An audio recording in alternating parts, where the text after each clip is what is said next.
It was a quiet night walk. Just the path, the trees, the moon. Then I saw her. Sitting on the old park bench, elegant, beautiful.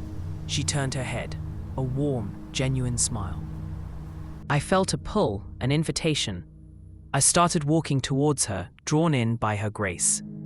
Closer now, her smile widened, just a few steps away.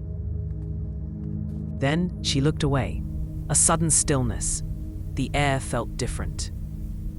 Slowly she turned back. The smile was still there, but her eyes, something was wrong. And then it happened. In an instant, the beauty dissolved.